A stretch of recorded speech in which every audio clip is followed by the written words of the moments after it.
Ang programang ito ay hatid sa inyo ng Air 21. Sagot ko, padala mo!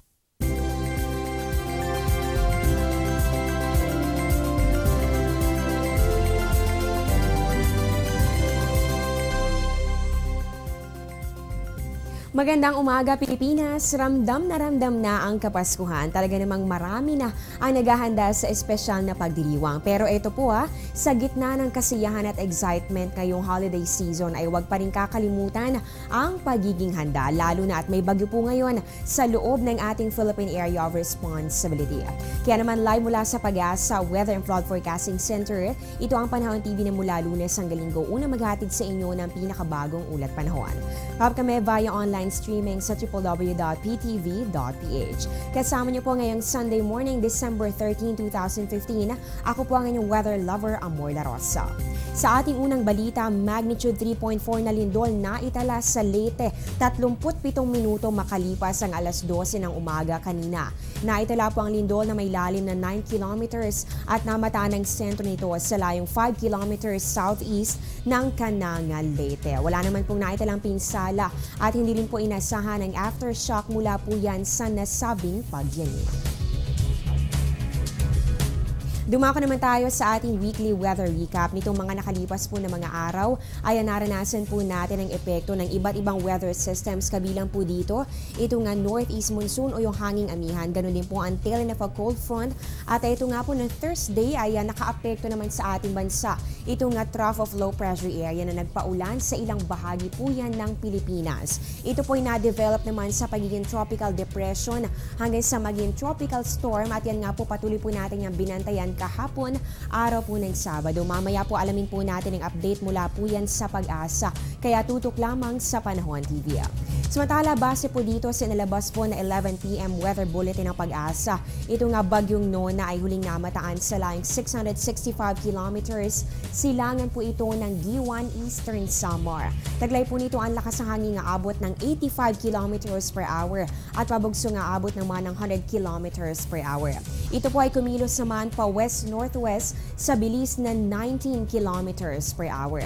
At para po magabayan tayo kung gaano nga ba karaming pag-ulan o gaano nga ba kalakas sa mga pag-ulan na dadalhin po nito nga bagyo, ayon po sa Pag-asa, ang estimated rainfall po ng bagyong Nona ay posible pong maging moderate to heavy, lalong-lalo na sa mga lugar na masasakupan o yan po ay madadaanan din ng 100 kilometers diameter ng bagyo. Base naman po sa track ng Pag-asa, malaki po ang chance na mag-landfall. Ito po nga bagyong Nona. Dito po yan sa bahagi ng Bicol region. Kaya po paalala sa mga residente po na nabanggit ni area, magdoble ingat po kayo at maging alerto. At ang international name po ng ating bagyong binabantayan ay Melor. Ito po ay pangalan ng bagyo na kinontribute naman ng Malaysia at ang ibig sabihin po nito ay jasmine flower.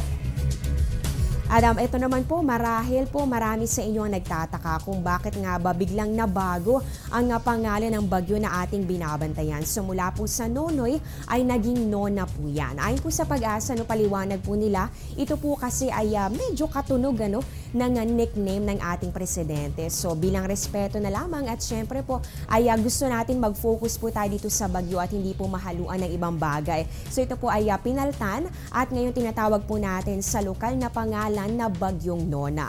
So ang Nona po ang ikalabing-4 na bagyo na pumasok ng Philippine Area of Responsibility ngayong taong 2015.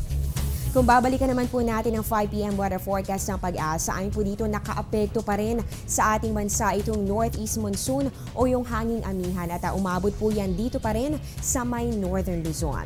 Samantala, naranasan man po ang maulap na kalangitan na nagdulot ng mahinagis sa katamtamang pag-ulan at mga pulupulong pagkidlat, pagkulog. Dito po yan sa may Surigao at ganun din sa may Dinagat. Habang dahil naman po dito sa northeast monsoon, naranasan po ang pagkakaroon ng mahihinang pag-ulan. Dito yan sa Batanes, Calayan and Babuyan Group of Islands, Metro Manila at ganoon din sa natitirang bahagi pa ng Luzon. Para naman sa natitirang bahagi po ng ating bansa, naranasan naman ang pagkakaroon ng bahagya hanggang sa maulap na kalangitan na meron lamang kasama ng mga pulupulong pag-ulan o pagkidlat, pagkulog. At ngayon i-check naman po natin anong oras kaya ang ating sunrise for today. Sisikat po ang araw, yan po ay 6:11 ng umaga at ang sunset po natin 5:28 ng hapon. Para naman sa ating moonrise, yan po ay 6:36 ng umaga at ang moonset po natin 6:21 p.m. Para naman sa ating lunar phase, inaasahan po ngayong araw ang waxing crescent moon. Tinatawag rin na young moon. Sa ganitong phase, ang mundo, buwan at araw ay halos nakalinya sa ating kalawakan. Mapapansin po ang slim crescent moon at kadalasan po itong nakikita sa kanlurang bahagi pagkatapos ng ating sunset. At bukod po sa nalalapit na Kapaskuhan, kaabang-abang din talaga ang Disyembre dahil po dito sa Geminids meteor shower. Simula po noong December 4 at magpapatuloy po hanggang December 17, 2015 ay ang magiging aktibo itong Geminids meteor shower. Radiating from constellation Gemini, kaiba po ang Geminids kung ikukumpara sa ibang meteor shower dahil hindi po ito nag-originate sa isang kometa kundi sa isang asteroid. Ang mga bulalakaw po nito ay mabato, malabuhangin at mas madaling makita. At eto, markahan na ang inyong kalendaryo dahil masasaksihan natin ang peak activity nito sa gabi po ng December 14 hanggang sa madaling araw ng December 15, 2015. Ayon po sa Pag-asa, kung maganda ang panahon at halos wala po mga kaulapan, maswerte po maobserbahan ang aabot sa average rate na 40 meteors per hour. Ayon naman po sa NASA, ang Geminids meteor shower ang isa sa mga pinakamagandang meteor shower ng taon.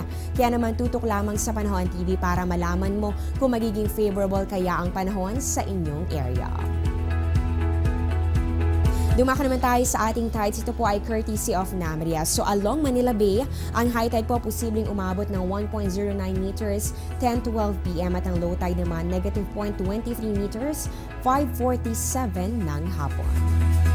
Dahil nga po nagbabantay tayo sa isang bagyo na nandito po sa loob ng ating boundary, ano nga ba ang mga paghahandang dapat gawin? Alamin po yan sa Be Safe. Kada taon, higit kumulang sa 20 bagyo ang pumapasok sa Philippine Area of Responsibility. 8 hanggang 9 dito, tumatama sa lupa at nagdudulot ng mga storm surge, pagbaha at landslide. Kaya dapat be safe bago bumagyo. Alamin ang emergency hotlines. Ihanda ang survival kit. Alamin ang public storm warning signal ng Pag-asa at makibalita sa lagay ng panahon. Ilagay sa selyadong lalagyan ang mahahalagang dokumento. Ipaayos sa mga sirang bahagi ng bahay. Siguraduhin may load at fully charge ang mga cellphone. Alamin kung saan ang evacuation area at lumikas kapag inabisuhan. Tandaan ang kaligtasan na paghahandaan.